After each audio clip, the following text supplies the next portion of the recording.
Las tierras donde se encuentra actualmente Lerdo, también pertenecieron al acaudalado minero don Juan José Zambrano, conde. Don Joaquín Navarro funda el rancho de Santa Margarita de Alacoque en 1792 y el de San Isidro en 1794.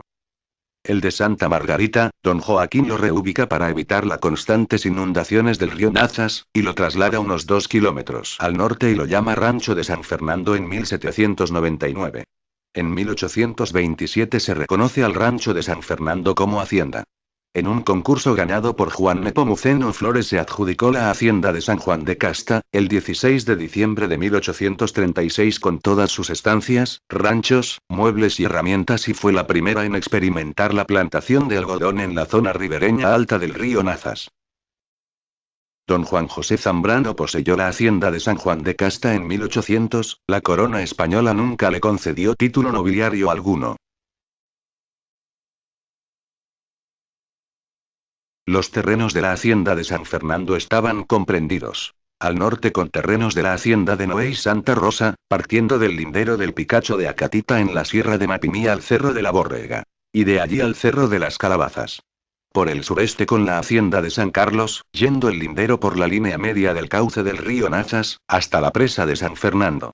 Por el suroeste. Con la hacienda de San Juan de Casta, de la que antiguamente formó parte la mencionada de San Fernando. Partiendo de la línea divisoria del punto antes citado de la presa de San Fernando a la extremidad del Cerro de Raimundo, donde pasaba el acueducto de Santa Margarita.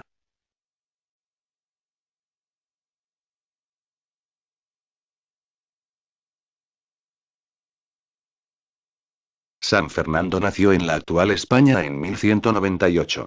En su reinado unió los reinos de León y Castilla, lo que favoreció de manera más efectiva a los cristianos en la lucha contra los musulmanes que ocupaban gran parte de la península ibérica. Fue canonizado en 1671 por el Papa Clemente X. Es patrono de varias instituciones españolas y protector de cautivos, desvalidos y gobernantes. Es patrón de España junto al apóstol Santiago. Nativo de Durango, Durango, fue hijo de don José Leonardo Flores, natural de Coahuila y doña María de la Luz alcalde natural de Durango, Durango. Tomó por esposa de doña María de la Luz Quijar y alcalde natural de San Miguel el Mezquital en 1828. En ese año había habido una sequía notable que dejó en la ruina a agricultores y ganaderos, sin embargo gracias a su laboriosidad juvenil, logró en 8 años reunir suficiente capital para comprar a plazos a la señora doña Juana Marcelina Bustamante, la inmensa hacienda de Ramos, que había sido fundada por don Juan José Zambrano, Río Arrabal del Nazas, haciéndose solidario de sus deudas. El imperio de Juan Nepomuceno Flores alcalde.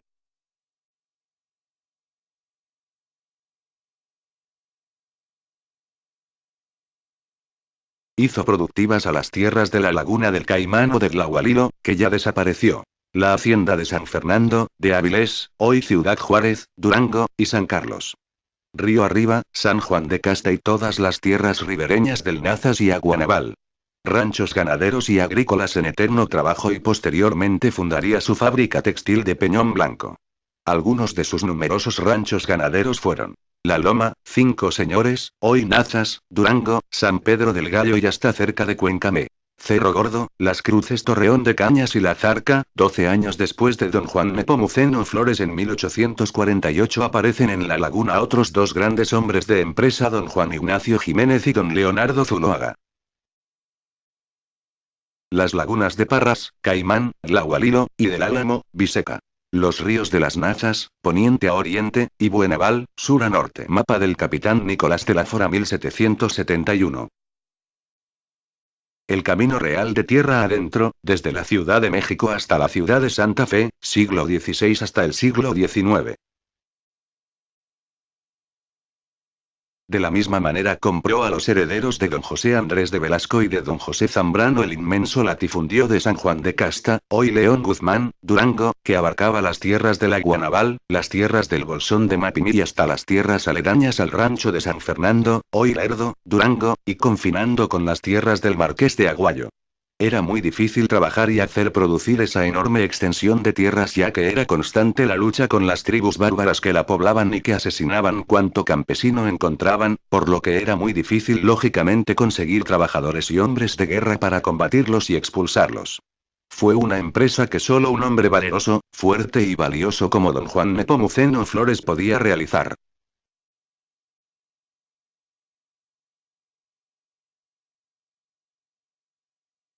Mapa del área. De la posta del rancho San Isidro del Camino Real a Mapimi y los canales que provenían de las Tusas, Santa Margarita, acequias que atravesaban al rancho San Fernando y la acequia grande, hoy Canal de Sacramento, a un lado de la hacienda San Fernando. A partir de los años 30 del siglo XIX, las incursiones de los apaches hacia los estados del norte de México se multiplicaron y llegaron hasta Zacatecas. Además de conformar fuerzas de combate contra los apaches, los gobiernos de diversos estados establecieron las llamadas contratas de sangre, sistema mediante el cual, en Durango, a partir del 13 de julio de 1849, se pagaba a los civiles, en primera instancia, 100 pesos y, posteriormente, 200 pesos, por cada cabellera de apache que entregaran. A fines del siglo XVIII, los indios dieron muerte a 1963 personas, despoblaron 116 ranchos y colonias de ganado.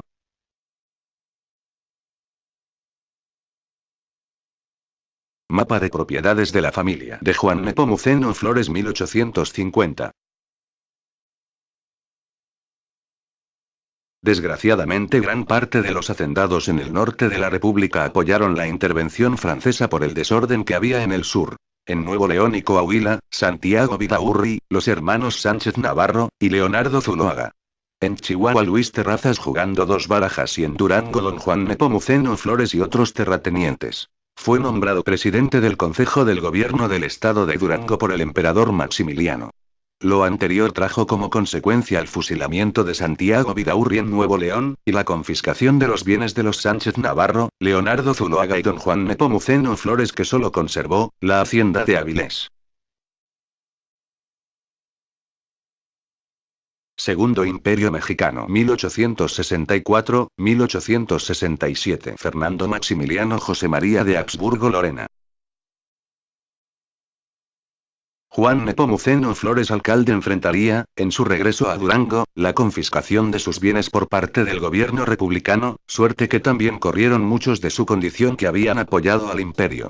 En el caso específico de la comarca lagunera, parte de sus propiedades sobre el lado duranguense fueron confiscadas desde 1864 por el propio Benito Juárez, al afectar su latifundio San Fernando y dotar de tierras a los lugareños.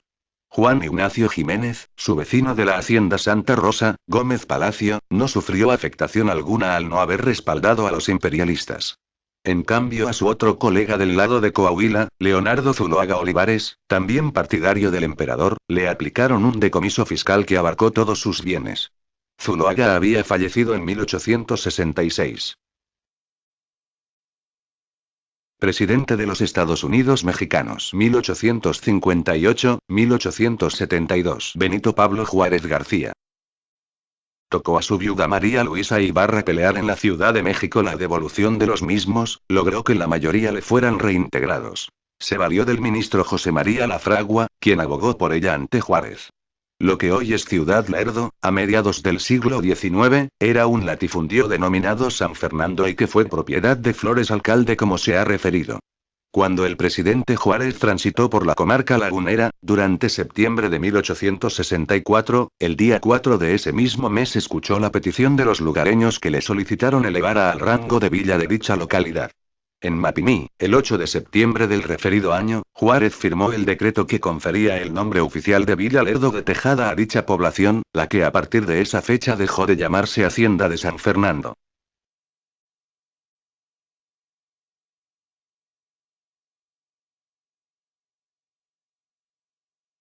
Litografía del arquitecto José Antonio Fernández, una excelente perspectiva de la hacienda de San Fernando, en 1848 es la construcción del casco de la hacienda, donde se puede apreciar el canal Tajo, que corre hasta la hacienda de Santa Rosa, el camino real que parte a la costa del rancho de San Isidro y de ahí hasta Mapimi.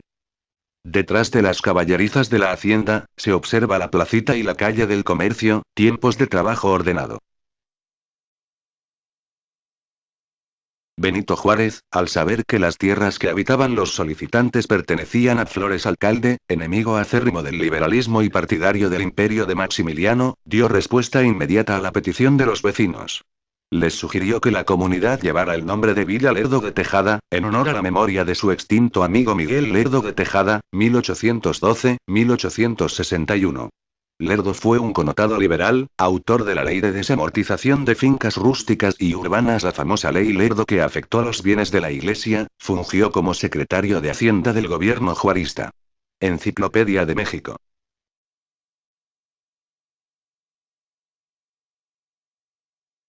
Miguel Lerdo de Tejada, 1812-1861, fue un político liberal mexicano. Participó en la Guerra de Reforma, hermano del ilustrísimo Sebastián Lerdo de Tejada. Fue candidato a la presidencia de la República en dos ocasiones, 1857 y 1861, y tuvo como competidores a los presidentes en el cargo Ignacio Comonfort, primero, y Benito Juárez, la segunda vez, y siempre fue apoyado por los llamados liberales puros, políticos e intelectuales de esa época inconformes con los liberales moderados. Flores alcalde llegó a poseer haciendas en diversos municipios de la entidad, eran cientos de miles de hectáreas bajo su dominio, fue el hombre más rico de Durango en su época.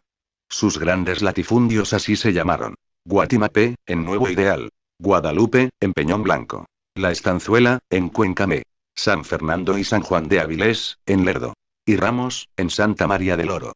De esta manera logró constituir un gran corredor agrícola, ganadero e industrial, el que atravesaba varios municipios duranguenses. Junto con sus hermanos Felipe de Jesús y José Leonardo, quienes también figuraron como importantes hacendados, formaron el clan financiero familiar de los Flores Alcalde. El poderoso hacendado Juan Nepomuceno Flores Alcalde y su familia. En la fotografía el rostro de todos ellos denota la angustia, pues, asentados en la Ciudad de México, habían sido informados respecto a la derrota de las tropas imperialistas, con el consecuente fusilamiento del emperador Maximiliano de Habsburgo.